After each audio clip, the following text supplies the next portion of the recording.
نحمده ونصلي على رسوله الكريم أما بعد فأعوذ بالله من الشيطان الرجيم بسم الله الرحمن الرحيم يوم يقول المنافقون والمنافقات للذين آمنوا انظرونا نقتبس من نوركم قيل ارجعوا وراءكم فالتمسوا نورا فضرب بينهم بسور له باب باطنه فيه الرحمة وظاهره من قبله العذاب. وقال النبي صلى الله تعالى عليه وسلم إن أسرع الدعاء إجابة دعوة غائب لغائب. صدق الله وصدق رسوله النبي الكريم ونحن على ذلك من الشاهدين والشاكرين والحمد لله رب العالمين.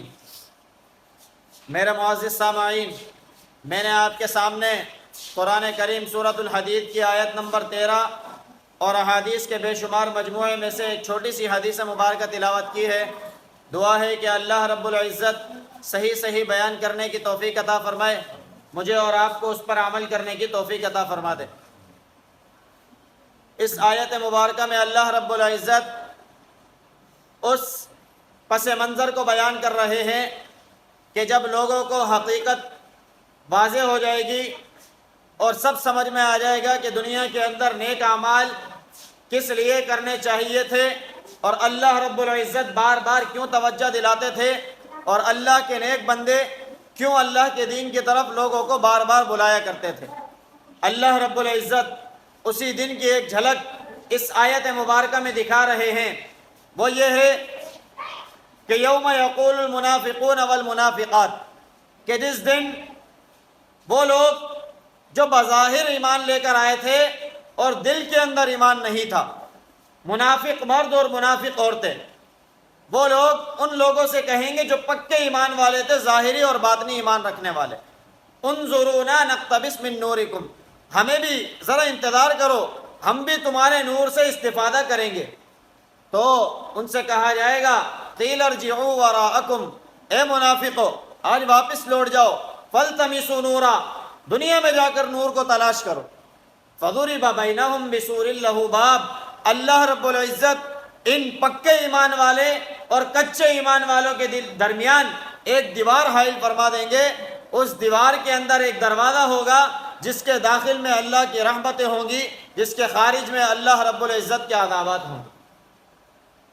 اندر جو ہے اللہ کی رحمت میں پکے ایمان والے ہوں گے اور اس کے خارج میں جو ہے وہ کچے ایمان والے ہوں گے. یعنی ایمان والے وہ جو اللہ کے ایمان کی دعوت کے اوپر لبیک کہا اور اس پر ثم استقاموا، ان الذین قالوا ربنا اللہ ثم استقاموا، جو قرآن کریم میں اللہ نے کہا ہے کہ وہ ایمان والے کہ جنہوں نے کہا کہ اللہ ہمارا رب ہے اور اس پر استقامت کے ساتھ کھڑے ہو گئے. استقامت یہ ہوتی ہے کہ چاہے جیسے بھی حالات آ جائیں، اللہ کے دین کا علم جب اٹھا لیا ہے تو اب اس علم کو چونٹی پر لگا کر ہی دم لینا ہے، اس سے پہلے پیچھے نہیں ہٹنا. تو یہ وہ لوگ ہوں گے کہ جن کو اللہ رب العزت اس دیوار کے داخل میں رکھیں گے، اور وہ لوگ جو اس علم کو اٹھانے کے بعد مشکلات مصائب آتی دیکھ کر اس جھنڈے کو، اس علم کو ایک طرف رکھ کر دور ہو جاتے ہیں، تو اللہ رب العزت کہہ رہے ہیں یہ لوگ اس دیوار کے خارج میں ہوں. اور جو حالات اسلام پر آتے ہیں وہ حالات اس لیے آتے ہیں کہ لوگ اپنے آپ کو یہ باور کرا سکیں کہ ہمارے دل کے اندر جو ایمان کی چنگاری ہے وہ حقیقتاً چنگاری ہے یا صرف ایک دکھاوا ہے کہ جس کو ہم اپنے دل میں جمائے بیٹھے ہیں اور سمجھ یہ رہے ہیں کہ ہم ایمان کے اوپر گامزن ہیں. ورنہ اسلام تو روز اول سے ہی دنیا کے اندر ترقی پا رہا ہے اور پاتا رہے گا. ایسا آج تک نہیں ہوا کہ اسلام کے اندر لوگ کم ہو گئے ہوں بنسبت دوسرے ادیان کے. اسلام نے جس دن سے اپنے حق ہونے کا اعلان کیا ہے اسی دن سے اس میں اضافہ ہو رہا. میں اور آپ دیکھ رہے ہیں کہ نبی علیہ الصلوۃ والسلام نے دین کی دعوت جب دینا شروع کی، اپنے گھر سے اپنی اہلیہ کو، خارج میں اپنے بھائی کو جب دعوت، اپنے دوست کو جب دعوت دی، تو اس پیغام کو لے کر کافی عرصے تک چند ہی جو گنتیوں پر گنے جانے والے لوگ تھے وہ اسلام میں داخل ہوئے تھے. لیکن ایسا ایک بھی نہیں ہوا کہ وہ کم ہو گئے ہوں کہ اس میں سے بھی لوگوں نے کہا ہو کہ جی ہم ایمان نہیں لاتے کیونکہ آپ کے اوپر تو دیگر لوگ ایمان نہیں لا رہے لہذا ہم ایمان نہیں لاتے. ہمیں حقیقت کا پتہ نہیں لگ رہا کہ آپ کے پاس حقیقت ہے یا حقیقت نہیں ہے. جب ایمان لے آئے تو ثم استقاموا، پھر اس پر استقامت اختیار کر لی کہ اب چاہے جو ہو جائے اب میں اس کے اوپر گامزن ہوں. جیسا کہ حضرت ابوبکر صدیق رضی اللہ تعالیٰ عنہ سے جب کہا گیا کہ محمد الرسول اللہ تو ایسی ایسی باتیں کر رہے ہیں، کہا انہوں نے کہا ہے تو بالکل ٹھیک کہا ہوگا، ان کی بات کے اندر کوئی شک کی گنجائش نہیں ہو سکتی. اللہ مجھ سے اور آپ سے ایسے ہی ایمان کا تقاضا کر رہے ہیں کہ مسلمانوں، جو اللہ کے نبی نے کہہ دیا ہے، چاہے تمہاری عقل تسلیم نہ کرے، چاہے تمہارا دماغ تسلیم نہ کرے، چاہے معاشرہ تسلیم نہ کرے، چاہے دنیا تسلیم نہ کرے، لیکن اس کے اوپر آمنا اور صدقنا کی اسٹیمپ لگاؤ کہ ایمان بھی لاتے ہیں، تصدیق بھی کرتے ہیں، لوگوں کو بھی بتاتے ہیں کہ ایسا ہی ہے. ایسا ایمان اللہ رب العزت مجھ سے اور آپ سے چاہتا ہے. آج یہ قرآن ہمیں بتا رہا ہے کہ انتم الاعلون ان کنتم مؤمنین، تم ہی غالب آؤ گے اگر تمہارے اندر ایمان سچا ہے. ایمان یہی ہے کہ اللہ کی دعوت اس کے اوپر پھر جم جانا. اگر ہم ایمان کہتے رہیں اور ہم غالب نہیں ہو رہے تو پھر محاسبہ کریں کہ ہمارے اندر کمزوری کہاں آ رہی ہے، کیونکہ اللہ نے کہا ہے قد افلح المؤمنون، ایمان والے مرد اور عورت کامیاب ہو گئے. اسی طریقے سے دوسری جگہ فرمایا قد افلح من تزکا، ایمان والوں میں سے بھی وہ کہ جنہوں نے اپنے نفس کا تزکیہ کیا وہ کامیاب ہو گئے. اگر ہمارے اندر تزکیے کی صفت موجود نہیں ہے تو پھر ہم اپنا محاسبہ کریں کہ ایمان سچا ہے یا کچا ہے. اور اس آیت کے اوپر غور و فکر کریں کہ اللہ رب العزت نے جو کافر کا لفظ استعمال نہیں کیا، یہ ڈرنے کی بات ہے کہ کافر نہ یہود نہ نصارہ نہ کوئی اور لفظ، اللہ نے جو لفظ استعمال کیا وہ منافق کا لفظ استعمال کیا. یعنی ایمان تو لے کر آئے ہیں لیکن اندر ایمان نہیں ہے. ایسے لوگ قیامت کے دن روشنی کے لیے بھی ترس جائیں گے. تو سب سے بڑی فکر کی بات ہم لوگوں کے لیے ہے کہ ہم اللہ کے دین پر تو چل رہے ہیں، اللہ کے قرآن کے تو حامل ہیں، اسی طریقے سے اسلام کے پیغام کو تو اٹھائے ہوئے ہیں، لیکن کیا یہ سچائی ہمارے اندر موجود ہے؟ کیا اللہ کے دین کو آگے لے جانے کا درد ہمارے اندر موجود ہے؟ کیا ہمارے اندر پیچھے ہٹنے والی صفت موجود ہے کہ اگر میں غلط ہوں تو میں پیچھے ہٹ جاؤں، اگر میں صحیح بات پر نہیں ہوں تو اپنے آپ کو ذرا پیچھے ہٹا لوں، اگر میں صحیح ہوں تو پھر اس پر ڈٹ جاؤں، چاہے پھر میری گردن ہی کیوں نہ چلی جائے. آج لوگ یہ بات کہتے ہیں، اب آپ سارا کا سارا قرآن مجھے اور آپ کو بتا رہا ہے نا، جھگڑے بلا وجہ کے جھگڑے نکالے جاتے ہیں کہ جی فلاں کا فلاں مقام، فلاں کا فلاں مقام، کوئی کس بات پر لڑ رہا ہے تو کوئی کس بات پر لڑ رہا ہے، طرح طرح کی باتوں پر فتنہ اور فساد بنا لیتے ہیں. جبکہ اگر قرآن سمجھ آ جائے تو پھر کوئی جھگڑا نظر نہیں آتا. حضرت حسین رضی اللہ تعالیٰ عنہ کے مرتبے پر جھگڑا ہو رہا ہے، لڑ رہے ہیں. بھائی قرآن کیا کہہ رہا ہے؟ اولئک الذین انعم اللہ علیہم من النبیین والصدیقین والشہداء والصالحین، کہ اللہ نے ان لوگوں پر انعام کیا جن کو نبی بنا دیا، جن کو صدیقین میں شامل کر دیا، تیسرے درجے پر جو شہداء ہو گئے، والصالحین چوتھے درجے میں جو نیک اعمال کرنے والے لوگ ہیں. حضرت حسین رضی اللہ تعالیٰ عنہ کا مرتبہ اور مقام تو دوسرے درجے کے لوگوں میں شامل ہے، شہداء میں سے وہ ہیں، لیکن شہداء ہونا ان کا مرتبہ نہیں. حضرت حسین رضی اللہ تعالیٰ عنہ کا شہید ہو جانا شہادت کے لیے مرتبہ، کہ شہادت کو اللہ رب العزت نے بلند کر دیا حضرت حسین رضی اللہ تعالیٰ عنہ کو شہید کر دیا. ورنہ حضرت حسین رضی اللہ تعالیٰ عنہ کا مقام تو صدیقین میں سے ہے کہ نبی علیہ الصلوۃ والسلام کے بعد جتنے لوگوں کا مرتبہ ہے اس میں وہ شامل ہے. اسی لیے دنیا کے اندر اختلاف برپا کرنے سے پہلے اس قرآن کی ایک ایک آیت کو اٹھا کر پڑھنا شروع کر دیں. یہ قرآن مجھے کیا سمجھانا چاہتا ہے؟ یہ قرآن پہلے دن سے روشنی دے رہا ہے، اس دنیا کے انتہا تک، اور قبر کے اندر بھی، حشر کے اندر بھی یہ ہمارے ساتھ روشنی دے رہا ہوگا. اس قرآن کی روشنی ایسی نہیں ہے جو کبھی ختم ہو جائے، یہ نہ ختم ہونے والی روشنی ہے، اس لیے کہ یہ صرف کتاب نہیں ہے بلکہ کلام ہے، یہ اللہ کا کلام ہے. اللہ کی صفت یہ ہے کہ اللہ ازل سے ہیں، ابد تک رہیں گے. اس قرآن کی صفت اللہ کا کلام ہونے کی وجہ سے یہ ہے کہ یہ پہلے سے لکھا جا چکا ہے کہ اللہ رب العزت نے سورہ یاسین کی تلاوت کب فرمائی، سورہ طٰہٰ کی تلاوت کب فرمائی. یہ قرآن ہی تو ہے کہ جس کی تلاوت فرمائی تھی، معلوم ہوا یہ پہلے سے ہے اور آخر تک چلتا رہے. اسی لیے یہ قرآن اسی دن سے ہمیں بتا رہا ہے. یہ سورہ حدید بھی تو قرآن کا حصہ ہے نا، یہی ہمیں بتا رہی ہے کہ منافق نہ بننا، پکے سچے بن جانا.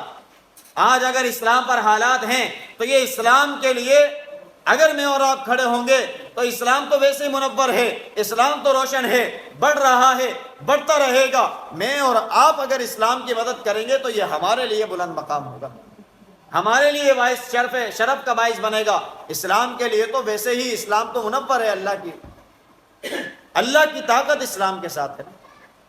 تو اسی لیے میں اور آپ اپنے آپ کو کامیاب کرنے کی کوشش کریں، اسلام کی مدد کرنے کی کوشش کریں، مسلمانوں کی مدد کرنے کی کوشش کریں۔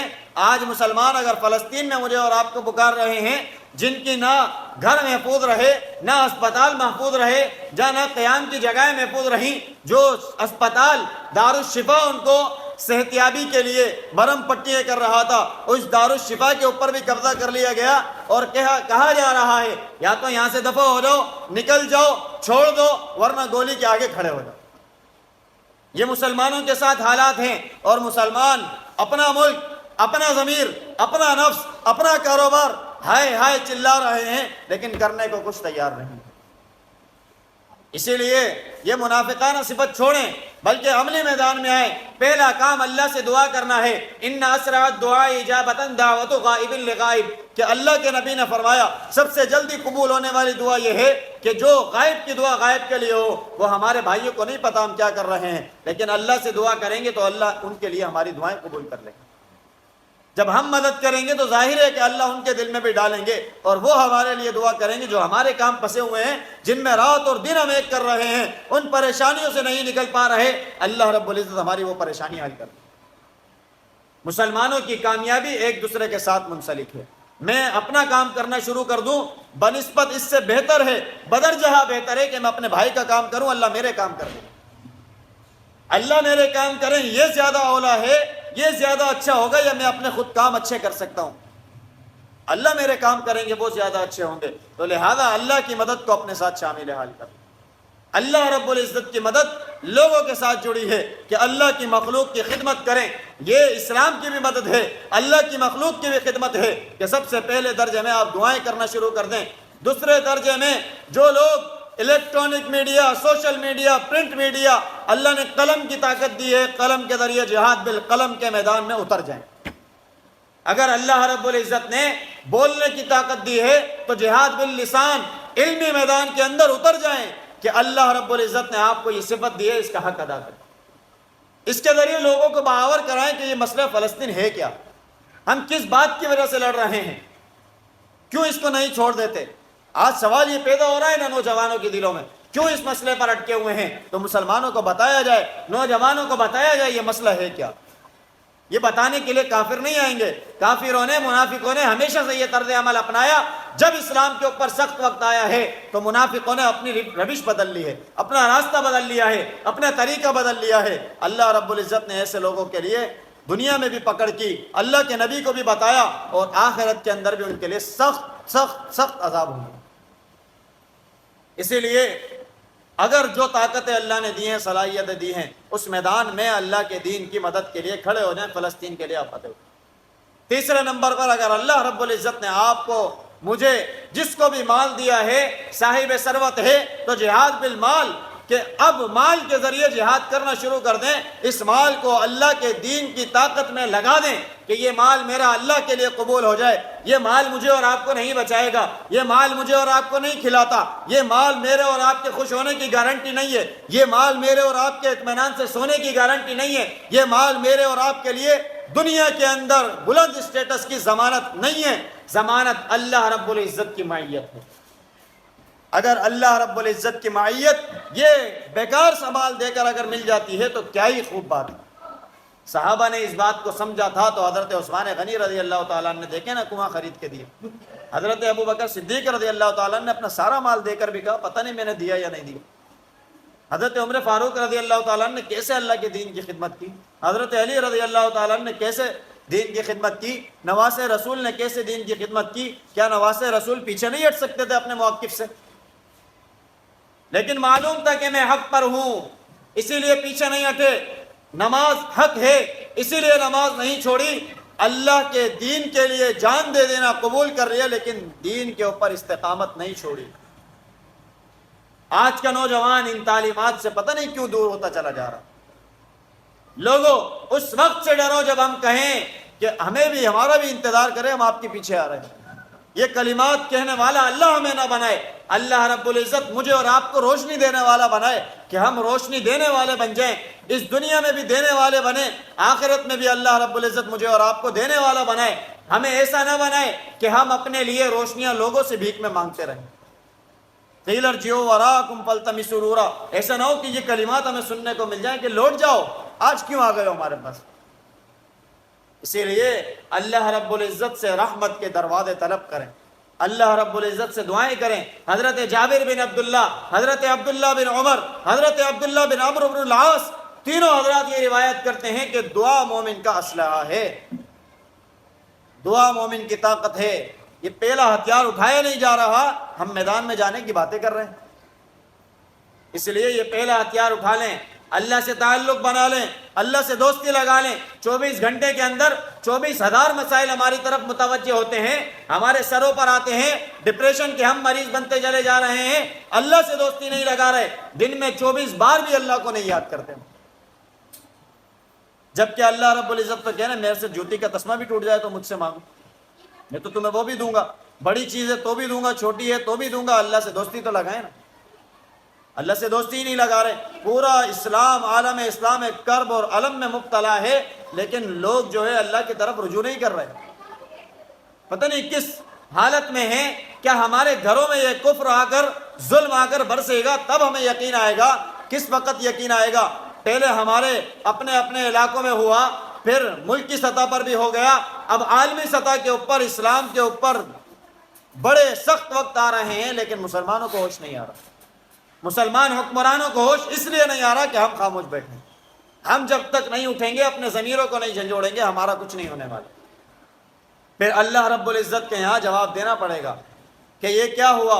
جب عذاب آتا ہے تو عذاب میں اچھے برے سبھی نمٹ جاتے ہیں، اسی لیے اللہ رب العزت عذاب دینا نہیں چاہتے، اللہ رب العزت تو چاہتے ہیں بندے مجھ سے محبت کریں۔ اللہ رب العزت نے جہاں قرآن میں کہا ہے نا کہ اتقوا اللہ، اللہ کا خوف کرو، تو اللہ نے کوئی بات اس کے ساتھ جوڑی ہے، اللہ کا خوف اس وجہ سے کرو۔ جھوٹ بولنا ہے تو پہلے اللہ کا خوف ذہن میں لے آؤ کہ جھوٹ نہیں بولو، اللہ ناراض ہو جائیں گے۔ اللہ تو ہمارے محبوب ہے نا، اللہ تو ہمارے پسند ہے نا، جب اللہ ہماری پسند ہے، ہمارے محبوب ہیں، تو دنیا میں ایک عشق مجازی کے لیے ہم اپنی دوڑ دھوپ لگا دیتے ہیں، اچھا برا سب ایک طرف کر دیتے ہیں اس عاشق کو خوش کرنے کے لیے، تو کیا اللہ ہم سے محبت کرنے والے نہیں ہیں؟ کیا اللہ کے لیے، اللہ کی محبت کے لیے ساری چیزیں ایک طرف نہیں کر سکتے؟ اللہ کے لیے بھی کچھ لٹا کر دیکھیں، اللہ آپ کو کتنا ریٹرن دیں گے یہ آپ کو نظر آ جائے۔ اسی لیے اللہ رب العزت سے دعائیں کریں، اللہ رب العزت کے آگے رجوع کریں، اللہ رب العزت کا دامن تھام لیں، پھر اس کے بعد اللہ رب العزت کہ نے جو آپ کو استطاعت اور طاقت دی ہے وہ اپنے فلسطینی مسلمان بھائیوں کی امداد کے لیے، مدد کے لیے پیچھے لگا دیں۔ اور چوتھے نمبر پر اگر اللہ رب العزت وہ طاقت اور وہ وقت لے آئیں کہ جب ہم میدان میں کھڑے ہو سکیں تو اس سے بھی پیچھے نہ ہٹیں۔ دعا ہے کہ اللہ رب العزت خود مجھے بھی ان باتوں پر عمل کرنے کی توفیق عطا فرمائے، آپ تمام میں سے ہر ایک کو بھی عمل کی توفیق عطا فرما دے۔ وآخر دعوانا ان الحمد للہ رب العالمین۔ الحمد للہ رب العالمین والعاقبۃ للمتقین والصلاۃ والسلام علی سید الانبیاء والمرسلین۔ اللہم انت السلام ومنک السلام تبارک یا ذا الجلال والاکرام۔ اللہ کریم ہمارے یہاں بیٹھنا اپنی بارگاہ عالیہ میں قبول فرما۔ اللہ کریم قرآن اور احادیث کا سننا سنانا اپنی بارگاہ عالیہ میں قبول فرما۔ اللہ کریم قرآن اور احادیث کے سمجھنے کے لیے وقت نکالنے کو اپنی بارگاہ عالیہ میں قبول فرما۔ اللہ کریم قبلہ اول بیت المقدس کی حفاظت فرما۔ اللہ کریم فلسطین اور حماس کے مجاہدین کی مدد فرما۔ یا اللہ ہمارے مسلمان بھائی بہنوں کی مدد اور نصرت فرما۔ یا اللہ ان کی حفاظت فرما۔ یا اللہ جتنے اسلام کے قلعے کی حفاظت کے لیے اپنے آپ کو مستحکم کیے ہوئے ہیں، یا اللہ ان سب کی مدد کرنے کی ہم سب کو توفیق عطا فرما۔ یا اللہ آسمانی مدد ان کے ساتھ شامل حال فرما۔ یا اللہ آسمان سے ان کے لیے مدد کو اتار دے۔ یا اللہ فرشتوں کو ان کی مدد اور نصرت کے لیے اتار دے۔ یا اللہ ہم سب کو ان کی مالی اور جسمانی معاونت کرنے کی توفیق عطا فرما۔ یا اللہ ان کے ساتھ ہر میدان میں ہر محاذ پر کھڑا ہونے کی توفیق عطا فرما۔ یا اللہ ان کے ساتھ ادارے یکجہتی کرنے کی توفیق عطا فرما۔ اللہ کریم حرمین شریفین کی حفاظت فرما۔ اللہ کریم ملک پاکستان کی حفاظت فرما۔ اللہ کریم ہمارے ملک کو امن و امان کا گہوارہ بنا۔ اللہ کریم ہمارے ملک کو عدل و انصاف کا گہوارہ بنا۔ اللہ کریم ہم سب کو، یا اللہ ہمارے ملک کو، یا اللہ ایک صالح قیادت نصیب فرما۔ یا اللہ ہمارے ملک کا نظام اسلامی نظام بنانے کی ہم سب کو توفیق عطا فرما۔ یا اللہ جہاں جہاں مسلمان پریشان حال ہیں، بیمار ہیں، مصیبت زدہ ہیں، تکلیفوں میں ہیں، کہ اللہ تمام کی بیماریوں کو، پریشانیوں کو، تکلیفوں کو، مصیبتوں کو دور فرما۔ یا اللہ خصوصاً یا اللہ ہماری بہن ڈاکٹر عافیہ صدیقی کو جلد رہائی عطا فرما۔ یا اللہ جتنے بے روزگار ہیں اللہ تمام کو حلال طیب روزگار عطا فرما۔ یا اللہ جتنے برسر روزگار ہیں اللہ ان کے روزگار میں، گھر بار میں، کاروبار میں خیر و برکت عطا فرما۔ یا اللہ جتنے پیارے ہمارے اس دنیا سے چلے گئے اللہ سب کے کامل بخشش فرما۔ یا اللہ خصوصاً فلسطین کے شہداء کی شہادت کو قبول فرما۔ یا اللہ جتنے بچے، جوان، عورتیں، بوڑھے شہید ہوئے یا اللہ ان تمام کو بلند مرتبہ عطا فرما۔ یا اللہ ان تمام شہداء کے خون سے پوری دنیا کے اندر اسلام کا بول بالا فرما۔ یا اللہ لوگوں کو اسلام کے اندر جوک در جوک داخل ہونے کی توفیق عطا فرما۔ اللہم رب ارحمہما کما ربیانی صغیرا، وصلی اللہ تعالی علی رسول خیر خلقہ محمد وعلی آلہ واصحابہ اجمعین، آمین برحمتک۔